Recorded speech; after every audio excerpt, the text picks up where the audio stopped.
Hey guys, welcome to Quinian's Budget Crafts. So we're going to do something a little different today, just because I promised a bunch of people that I would. As you could probably tell from the thumbnail, we're doing some ribs.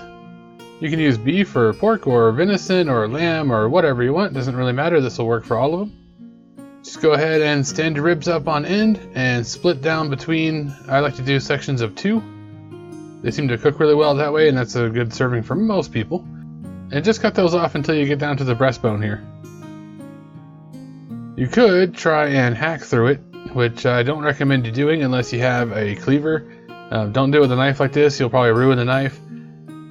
You could saw through it, but unless you have a saw that is meant for cutting through meat, that's also a very bad idea. So instead, I'll just go ahead and show you how to remove this. All you gotta do is put the edge of your knife right on the bone, and just sort of follow it around. I know I'm cutting towards myself here, but I mean, have you guys ever seen a sushi chef work?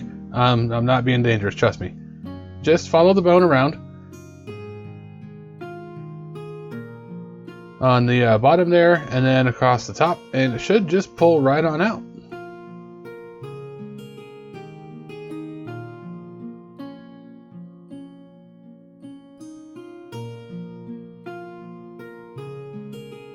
If it doesn't pull out, you can flip it over, and then figure out where you missed cutting.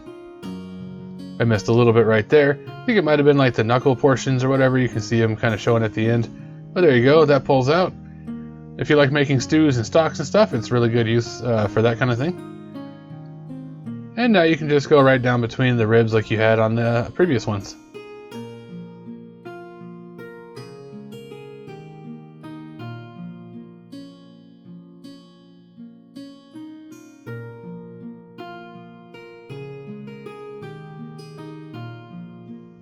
So I'm just going to put these into a pan that has a frame around it, that way it doesn't like cave in on itself, and I can throw this away when I'm done. But I'm not actually going to smoke these because I know a lot of people who don't have smokers or can't have a smoker, so I'm going to use liquid smoke. You just go ahead and dump about a half a bottle into the bottom of your pan here.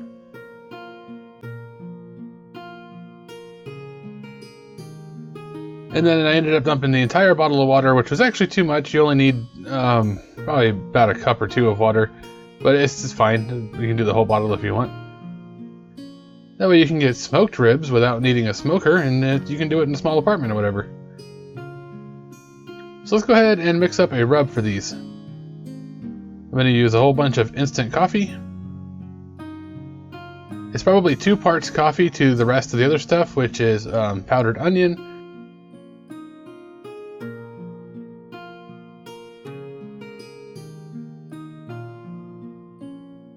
powdered garlic,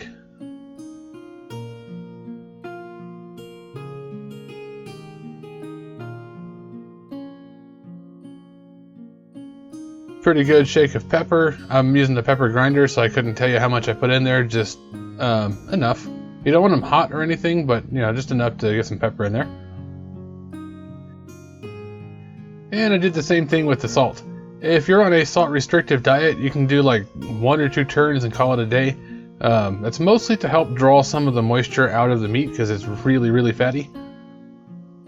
And then to make it sweet, we're going to use some monk fruit. You could also use sucralose or Splenda or whatever brand of, diabetic, low carb friendly version of sweetener you use. But you don't need a whole bunch of this stuff. About a spoon, maybe 2, depending on how sweet you want it.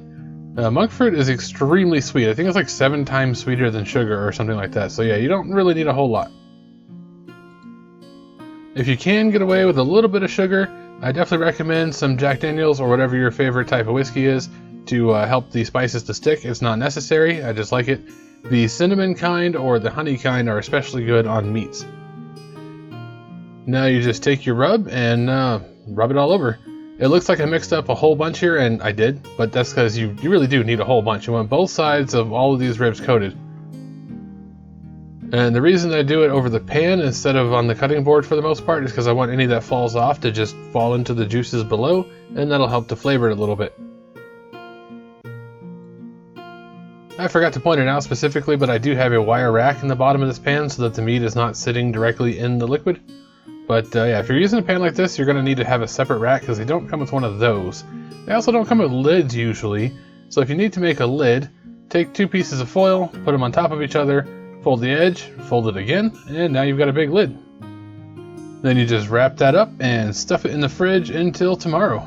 At this point, you have 2 ways of going about this. You can either eat them the next day if you're willing to get up and throw them in the oven at about 7 or 8 o'clock in the morning, because they need to cook for 10 hours.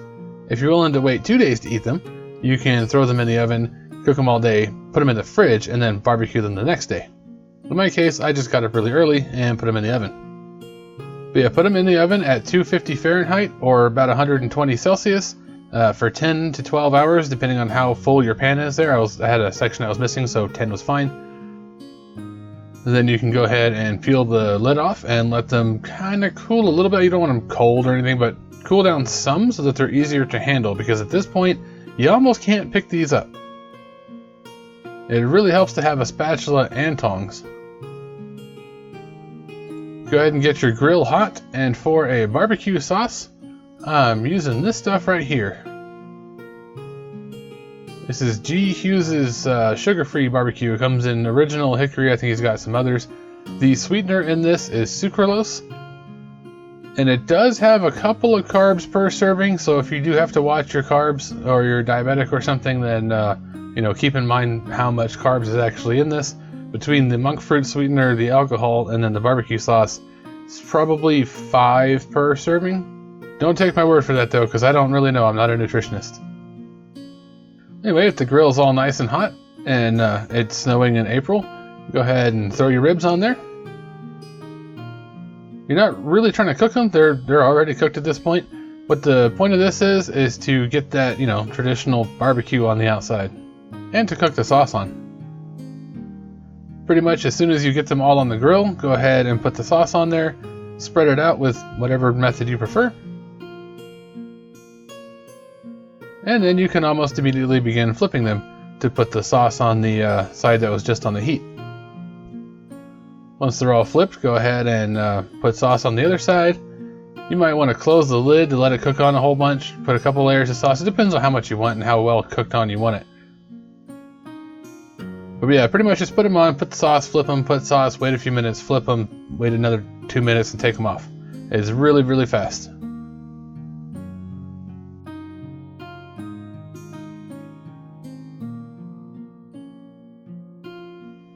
And then once they're all done, you can go ahead and take them up on a plate. Careful not to break them in half while you're picking them up.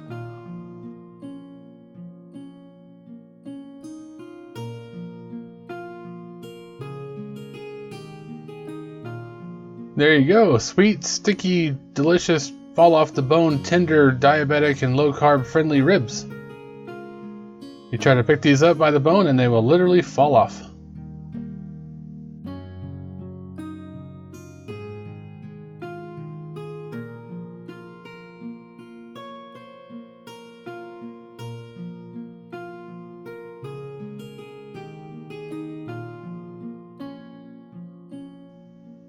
And for anyone who was wondering, nope, the snow did not let up. In fact, it got worse. Of course, as always, thanks for watching, everyone. Don't forget to like, share, comment, subscribe, and I'll catch you on the next one.